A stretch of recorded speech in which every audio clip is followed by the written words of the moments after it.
Hello' guys, welcome to easy tales once again. আজি আমি এটা ইউনিক জেগালৈ যাবলৈ ওলাইছোঁ, আপোনালোকক দেখাম।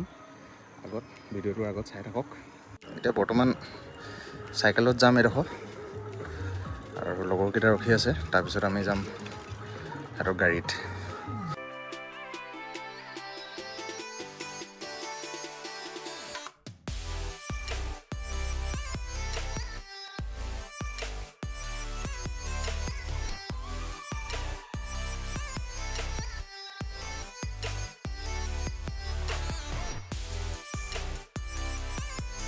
চ' চাইকেলখন পাৰ্ক কৰি এতিয়া এইকেইটা মোৰ ফ্ৰেণ্ড, এইফালে হৈ গ'ল বিৰাজ, হেল্ল', এইফালে হৈ গ'ল নৱজ্যোতি।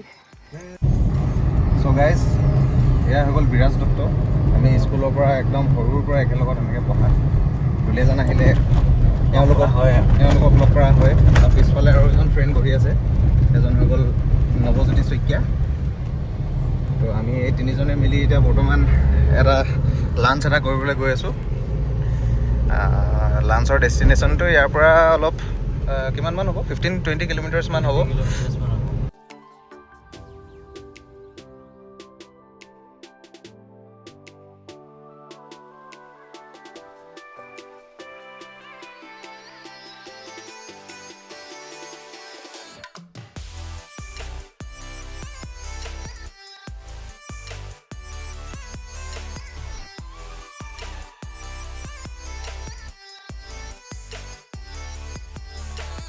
চ' গাইজ, আমি পালোহি এতিয়া বৰ্তমান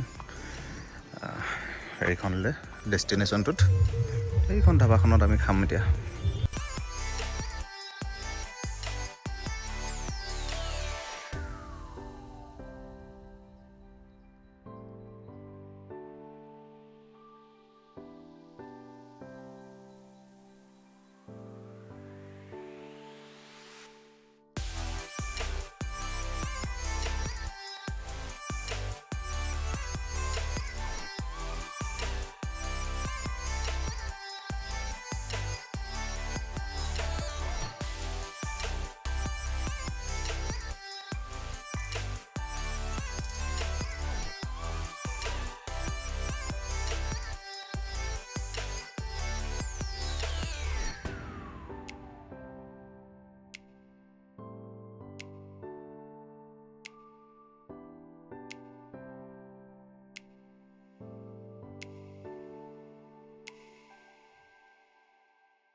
চ' আমি এতিয়া বৰ্তমান খাই বৈ ওলাইছোঁ, আৰু এইটো হিম নাম এখনে ধাবা আছে, মজা একদম। আমি খালোঁ, আপোনালোকে আহিব, বঢ়িয়া আছে একদম, খাব পাৰে। যি খায়, ক'ল্ড ড্ৰিংকছ যি হয়, ইয়াত ধুনীয়াকৈ খাব পাৰে। অ'কে, বাই, চাইনিং আউট।